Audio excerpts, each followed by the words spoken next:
As we continue to look at our inflammation, we saw that interleukin 1 and the tumor necrosis factor share characteristics. We saw that both are endogenous pyrogens.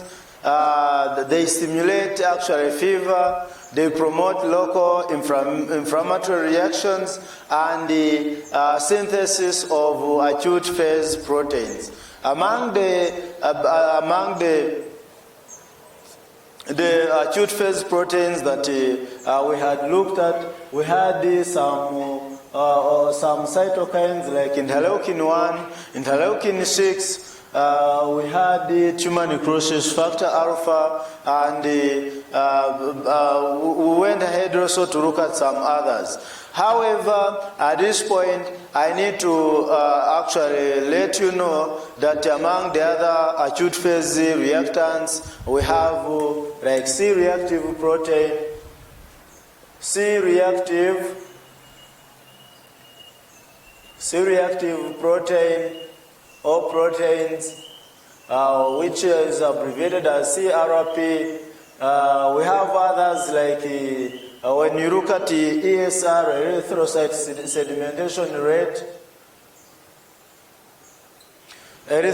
sedimentation rate, all those are among the acute phase reactants that we had not yet actually noted.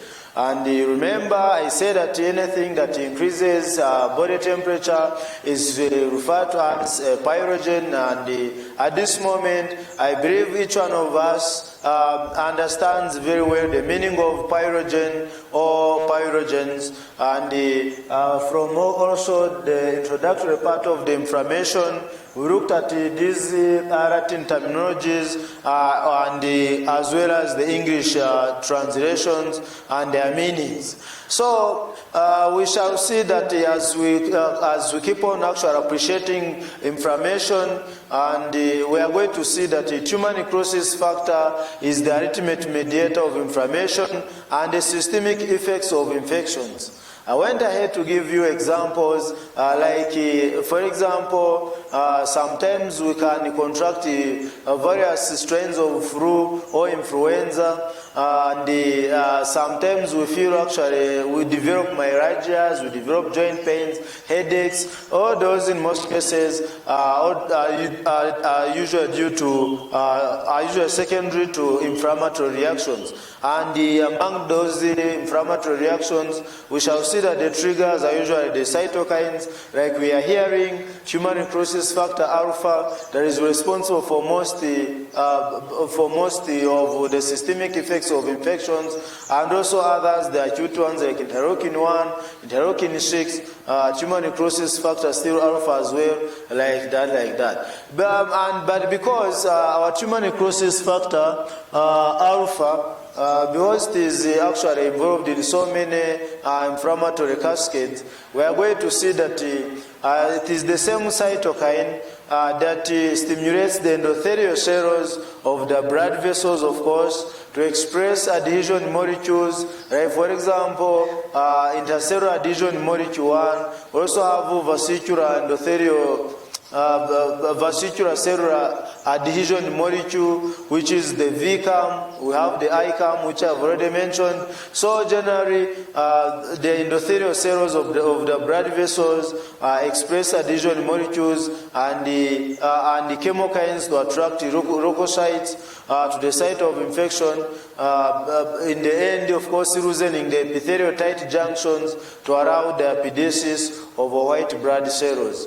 And the tumor necrosis factor alpha activates mast cells lining the vasculature to reduce histamine to promote seepage of that fluid or percolation or extravasation of that fluid. And we see also in the end because I said that it's a cascade of events. We also still see our cytokine tumor necrosis factor alpha activating neutrophils, macrophages, and in the end, it also promotes apoptosis of certain serotypes, as of course we shall see and keep on appreciating. Then still, our tumor necrosis factor alpha does not stop there. It also still acts like I said that it acts with together with interleukin 1, interleukin 6, and it will also induce fever, which we looked at when we were looking at calor, heat, or mechanism of fever. And in the end, we see that the fever is also actually rising and increasing because of also its potentiation effects, because of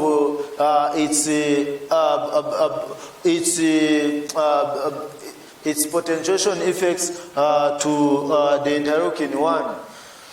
And still, our tumor necrosis factor, as you will see, that it also causes systemic metabolic changes, like we are going to keep on looking at in the end.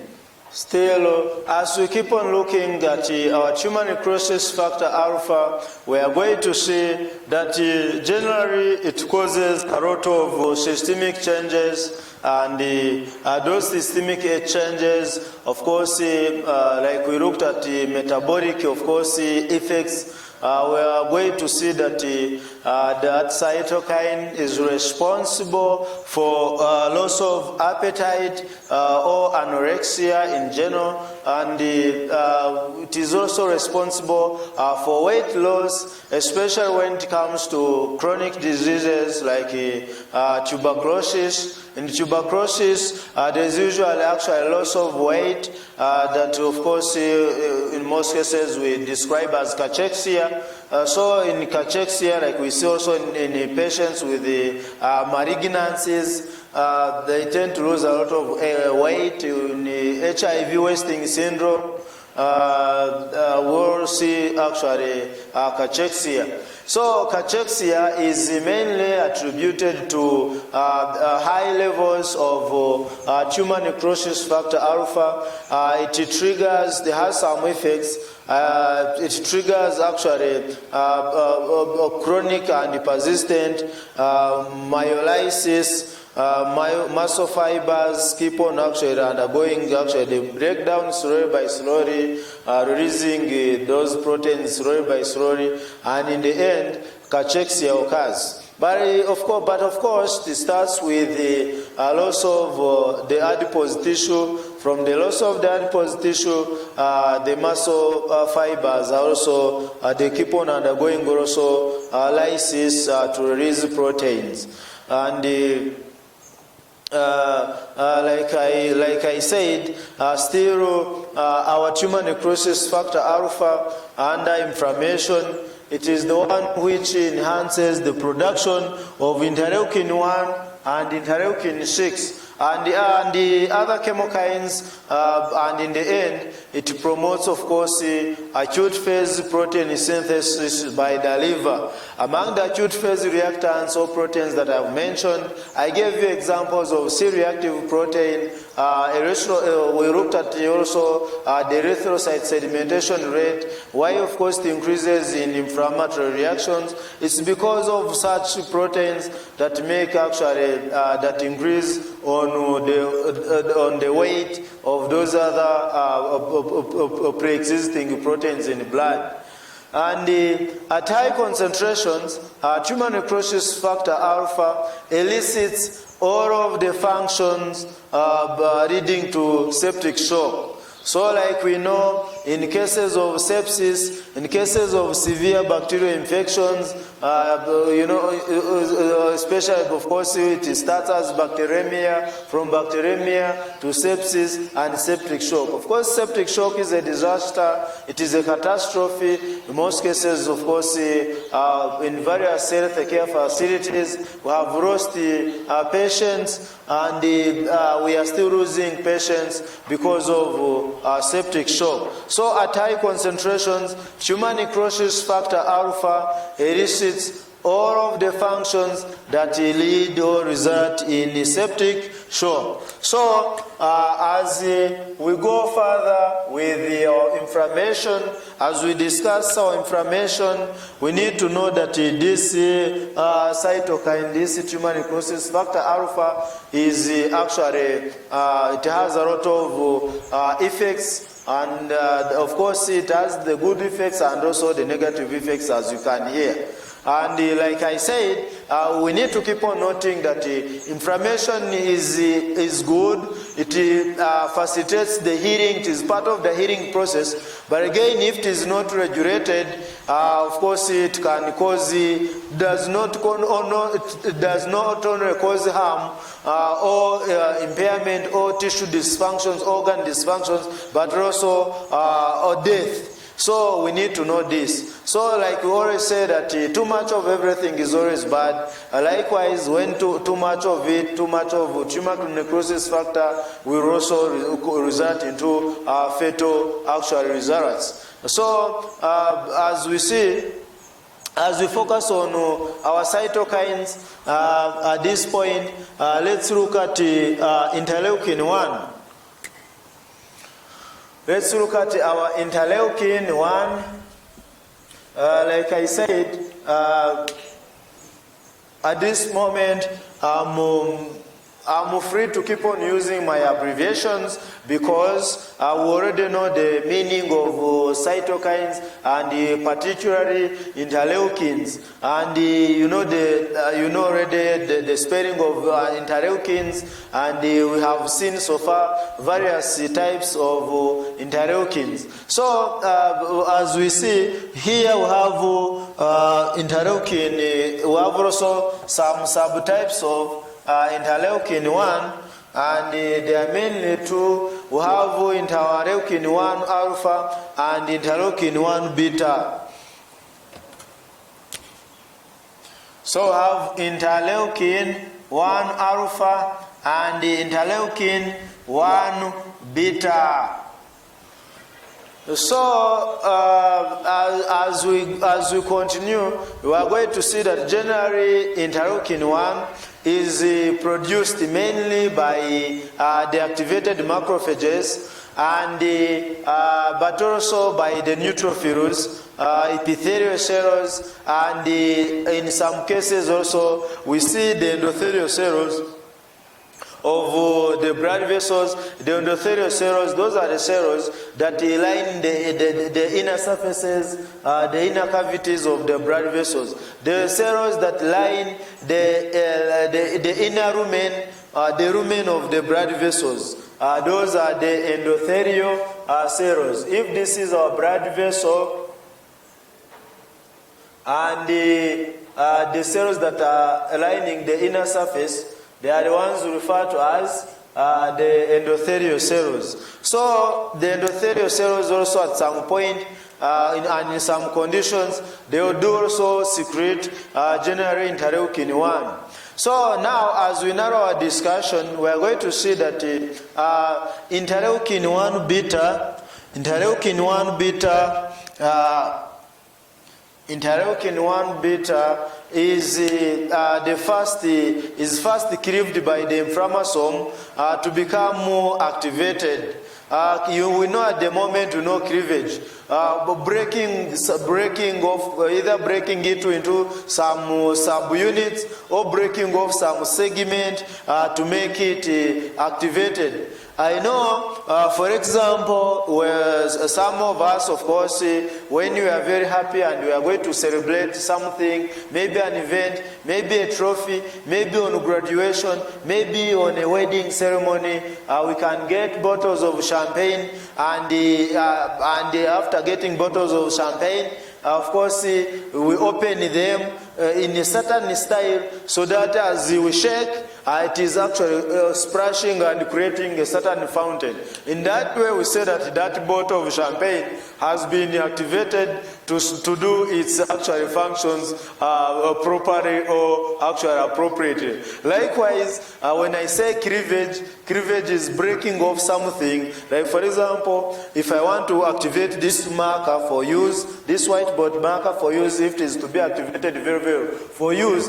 I must uncover it and remove this top. This is a form of cleavage. I'm cleaving off the top in order for me to use it effectively while I'm writing. Like that. Likewise, our interleukin-1 beta should be first cleaved or broken down to lose some segment or portion by the inflammasome to become more activated. We are going to see that generally interleukin-1 in general shares many activities, like we saw that it shares activities with our interleukin, with the tumor necrosis factor alpha, to promote both local and systemic inflammatory responses. So in order to keep on understanding our inflammation, we need to know and note that there are cytokines that are very key in order for inflammation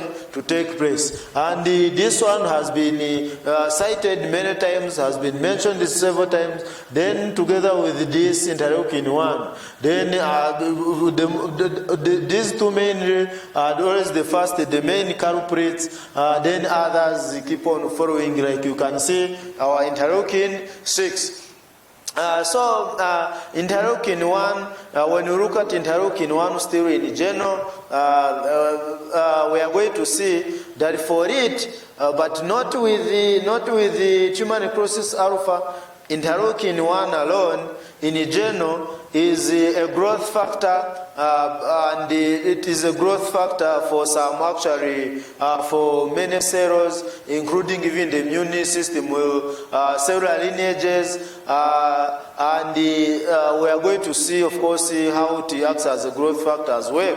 Like I gave you an example when I was talking about some interleukins, like interleukin-3. I said that one is a universal growth factor for all the cellular lines. Starting from the erythrocytes, it enables the growth of the erythrocytes, it enables the granulocytes, the neutrophils, the eosinophils, basophils, all those to actually mature. When it comes to platelets, it also induces their growth. So, likewise, our interleukin-1 is a growth factor, but does not induce apoptosis. Does not induce apoptosis. It does not induce programmed cell death. And you see it enhancing also septic shock, but not like tumor necrosis factor alpha. Interleukin-1 also induces a certain degree of septic shock, but is not as potent as the tumor necrosis factor in induction of septic shock. Then, at this point, allow me to take you to interleukin-6. When you look at our interleukin-6, which is here, our interleukin-6 is made by many cell types, and it promotes the synthesis of acute phase proteins in the liver. And I gave you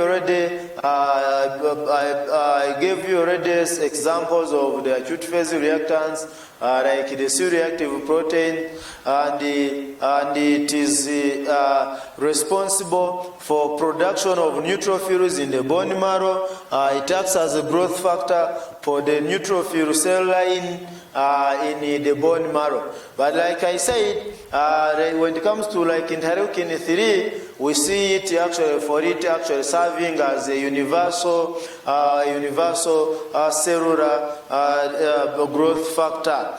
And still on our interleukin-6, interleukin-6 is responsible for also activation of T and B lymphocytes when, of course, there is a need to defend the body, when there is a need for the battle lines to be drawn and the battle to defend the body to start. So interleukin 6, interleukin 1, intertumor necrosis factor alpha, you can see how paramount they are. You can note how paramount they are in as far as inflammation is concerned.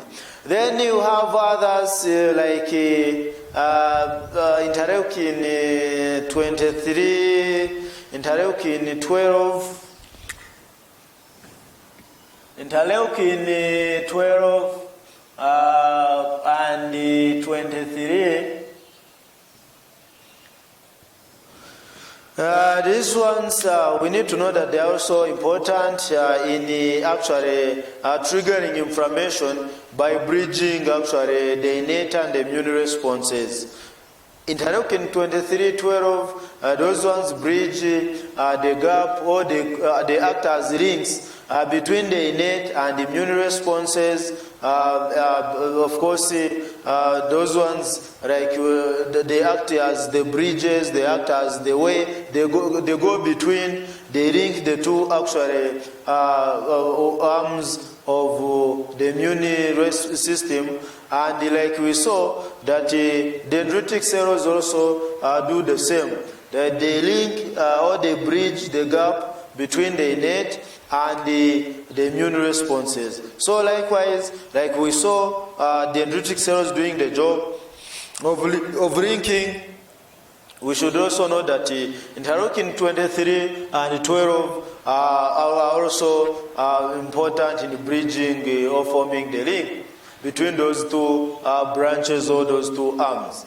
When we look at actually still our cytokines, the 12 and 23, they have two, each one actually has two subunits, but those, of course, I say that knowledge is not toxic, but still we need to note that each of them has two subunits. You'll see that interleukin 12 has a subunit which is called the P40. Yes, P40, P35, P40, P35, P40 and P35 are subunits of interleukin 12.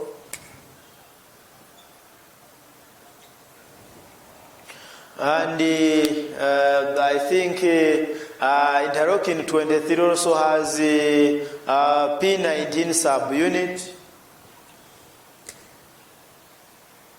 There's also P19 subunit, which is interleukin P19 subunit. This is for interleukin 23. When it comes to interleukin 23, it has also two subunits, but the one that I can remember is subunit P19, which is for particularly interleukin 23. We'll see that interleukin 23 is responsible for the promotion of T helper 17 responses from the memory T cells, which enhances neutrophil actions. So our interleukin 23 activates T helper 17 responses. Remember, when we were looking at the CD4 cells, we said that there are subsets of the CD4 cells. Among those subsets, we saw T helper 1, T helper 2, T helper 17, and somewhere we saw T helper 3 as well, being actually related to T regulatory cells. And when we look, at all those, especially T helper 3 and T regulatory cells,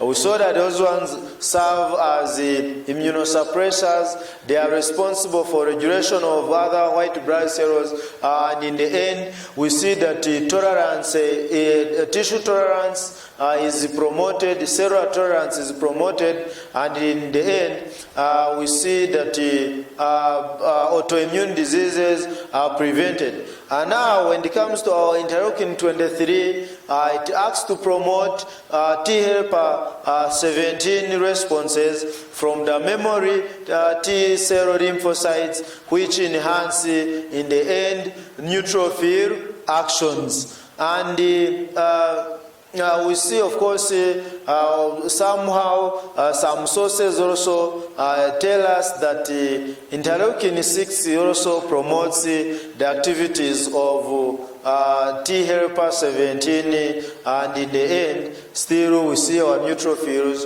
being activated to perform their functions. Then, as we leave these other cytokines, as we leave interleukin 12, as we leave interleukin 23, allow me to cite and mention another important cytokines, and that is interleukin 12 and 18. So at this point, let's note down interleukin 12, and we look at it. We have already cited it somewhere, so we are going to look at its functions. But before we reach there, we also need to note that there is another one, which is interleukin 18.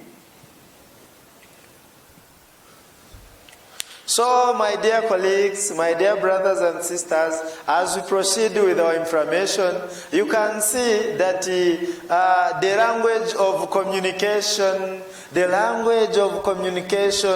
in immunology, when it comes to the cells, how the cells communicate amongst themselves, they use these soluble proteins, the cytokines. And among the cytokines, we have already seen that you have the bigger group or the bigger family of the interleukins with various numbers in form of names. We have looked at the tumor necrosis factor alpha. We also looked at others like which are cytokine like the interferons. We looked at the interferon gamma, interferon alpha and beta. We have seen also some chemokines that are responsible for promotion of or activation of inflammation. Then we also need not to forget the complement proteins that we looked at. Still, they also take part in as far as inflammation is concerned. It's like in the endocrine system. When you are covering or concentrating on the endocrine system, you will see that the language of endocrine system is the hormones. When you talk about the hormones, now you are talking about the communication between the tissues and their glands and their regulatory glands, between communication between glands themselves. We see ourselves using hormones which are either lipid hormones or steroid hormones. Or if not, we find that we have protein hormones, we have glycoprotein hormones, amine hormones, iodinated amines, like that, like peptide hormones, like that. Likewise, when you also go to the nervous system, the language of communication, the molecules or the messengers are usually neurotransmitters. Neurotransmitters. And now here we are in our immunology, whereby we are focusing on inflammation. Now we are looking at the language of the molecules of communication, the messengers within the immune system. We are seeing that the messengers again, now from the neurotransmitters to the hormones to other actually local hormones. Now we are looking at the cytokines. The cytokines chemokines have become cytokines. They are the messengers within the immune system. They are the messengers. Of course, those immune defense cells communicate amongst themselves using cytokines, using the chemokines, using the complement proteins. But generally, you can see that the cytokines